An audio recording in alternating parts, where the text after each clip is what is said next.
nang kapatid. Lumulhaday daw sila kapatid. Manood yung sa'yo na di mo kapatid. Luisip pura na sabanin. Ulit kakunakasoy.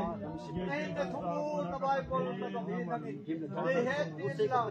Duhin, bigari. At kita'y takasi kapatid. Agama kalendo teho. Kasateho.